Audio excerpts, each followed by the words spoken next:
Ashama akkam jirtu dhaggeeffattoota keenya. Dhimmoota mootummaan waliigaltee TPLF waliin taasisuuf jedhamaa jiru bal'inaan isin biraan geenyaa hanga dhuma qophii keenyaatti nu waliin tura. Waliigalteen Afrikaa Kibbaatti godhamuuf deemu Uhuruu Keeniyaataa akka gargaaraatti irratti argama jedhamee jira. Waliigaltee kanaaf yoom akka jalqabamu odeeffannoon bal'inaan bahee jira. Mootummaan Itoophiyaas waamicha kana ifatti fudhateera. Waliigalteen Afrikaa Kibbaa Olusegun Obasanjoon kan gaggeessan yommuu ta'u Uhuruu Keeniyaataan akka gargaaraatti irratti hirmaatu jedhamee jira.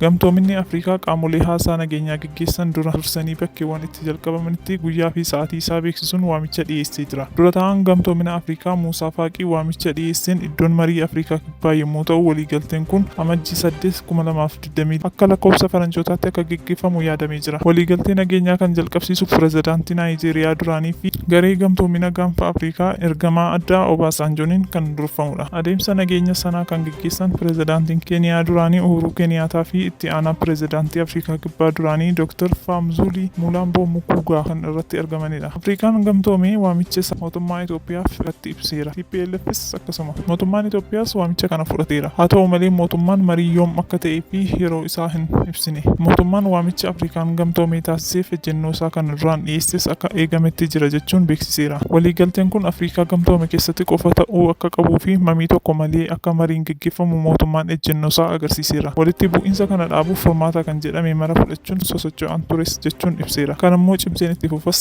jedheera. Waliigaltee Afrikaa Kibbaa irratti waamicha taasifameef jiilli pirezidaantii Keeniyaa duraanii Uhuruu Keeniyaataa hangaa'ota jiila sanaa ta'an waliin gara sanatti imaluu jedhamee jira. Afrikaan gamtoome dhimma mootummaa federaalaa fi TPLF gidduu jiru ilaalchisee mariin nageenyaa akka jalqabuuf guyyaa fi bakkeetti waliigalteen ta'uu beeksisee jira. Ambaasaadder Redwaan Hussein waliigaltee nageenyaa fudhachuu isaanii beeksisanii jiru. Waamicha gamtoominni Afrikaa taasisee mootummaan Itoophiyaa waraana kana karaa nagaadhaan xumuruu fi haala kam dursa marii taasisuuf yaada qabatee jiru waliin wal simatudha jechuun karaa fuula Tiwiitara isaanii beeksisanii jiru. Dhimma waliigaltee ilaallatee odeeffannoowwan baay'inaan faca'uu isaaniin ambaasaadder Redwaan Hussein waliigaltee nageenyaa fudhachuu isaanii beeksisanii jiru. Afrikaan gamtoome dhimma mootummaa federaalaa fi TPLF gidduu jiru ilaalchisee mariin nageenyaa akka jalqabuuf guyyaa fi bakkeetti waliigalteen ta'uu beeksisee jira. Odeeffannoo dabalataan pirezidaantiin Keeniyaa Wiiliyaam Ruutoon daawwannaa hojiif Finfinnee galan. Pirezidaantichi wayita Finfinnee gahan muummicha ministeeraa Dr. Abiy Ahmediin simatamaniiru. Isaaniin dhimmoota gamlamee irratti ni mari'atu jedhamee eegama. Egaan dhaggeeffattootaa fi kabajamtoota maatiiwwan miidiyaa Kiilolee qophii keenya guyyaa har'aaf qabnu asuma irratti goolabna. Turtii gaarii qabaadhaa. Galatoomaa.